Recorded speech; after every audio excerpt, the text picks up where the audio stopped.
एक संत थे,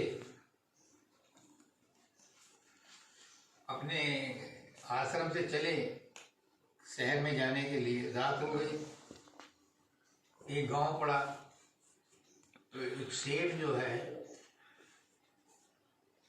जैसे आजकल ठंड हो रही ना, तो वो ठंड में अपना हिसाब किताब मिला रहा था। दुकान में बत्ती जल रही थी, बाकी सारे गांव वाले सो गए। तो उस संत ने कहा, साधु बाबा ने कहा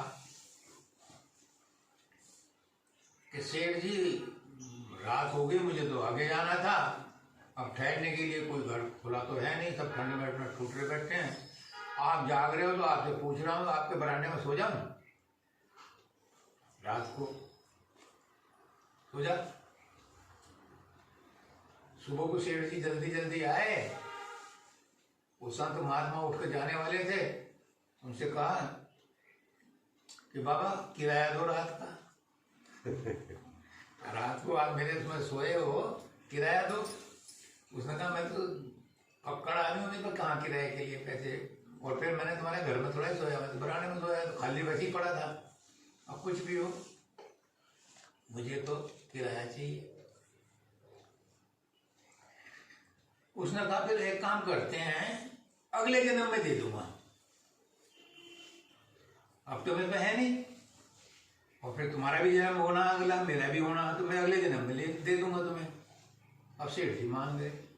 सेठ जी जब घर गए तो घर वाले ने कहा कि तू कुछ पहचाना कैसे, अगले जन्म में वहां तो कैसे पहचाना इसे, ये तुझे धोखा दे रहा।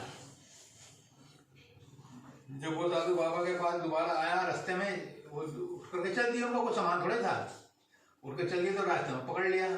साधु बाबा, मैं आपको कैसे पहचानूंगा, मुझे धोखा दे रहे हो।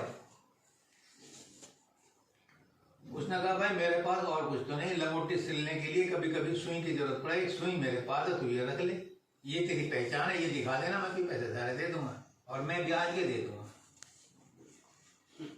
अब वो घर गया तो उसकी घरवाली ने कहा कि तू तो बड़ा सेठ बनता है, बड़ा होशियार बनता है, तू इस सुई को ले कैसे जाएगा, वो तुझे बेवकूफ बनाया, तू सुई कैसे ले जाएगा। और वो भाग करके सेठ फिर दोबारा, तब तक गांव के बाहर बाग था, उसमें मिल गया वो साधु। उन्होंने कहा साधु बाबा मुझे बेवकूफ मत बनाओ, मैं सुई कैसे ले जाऊंगा, मैं तुम्हारी पहचान कैसे करूंगा। अब जब तू सुई नहीं ले जाना तो धन दौलत ले जाना क्या। अब उसकी अकल आ गई ठिकाने कि जब तू सुई नहीं ले जा सकता तो ये धन दौलत, ये मकान बना, ये ले जाएगा क्या, ये शरीर तेरा भी नहीं साथ जाने का। अब उसकी दिमाग की खिड़की खुल गई। उसने कहा, चरण में पड़ गया कि बाबा मुझे जब इतना सिखाया तो आगे भी सिखा दो। फिर दोनों चिल्ला बना लिया। फिर वो घर आ गया, अब बीवी की कुछ और सिखाए करेगी, कुछ और सिखाएगी। तो कहने का मतलब ये है कि ये शरीर भी हमारा साथ नहीं देता, ये भी यहीं छोड़ना पड़ता, कुछ नहीं साथ जाता। क्या जाता है साथ? जो हम अच्छे कर्म करते हैं वो, जो बुरे कर्म करते हैं वो साथ जाते हैं। अच्छे कर्म करेंगे, दूसरा जन्म किसी सेठ के मिल जाएगा, किसी मंत्री के मिल जाएगा, दूसरा जन्म किसी संत महात्मा के घर मिल जाएगा। बुरे कर्म करेंगे तो गरीब के होगा, किसी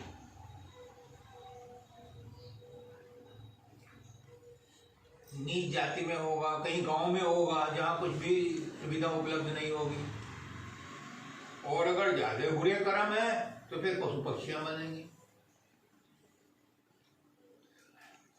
अब क्या करें? इसलिए संत महात्मा आते हैं समझाने के लिए कि इस 84 लाख योनियों में, कहते हैं कि 84 लाख योनियां जिसमें इंसान घूमता है और यही फिरता रहता है। मनुष्य जीवन ही एक ऐसा दरवाजा है कि इसमें आने जाने का झंझट खत्म हो जाता है। अब इस बात को समझो इस तरह से, एक महल है या एक ग्राउंड है या एक सोसाइटी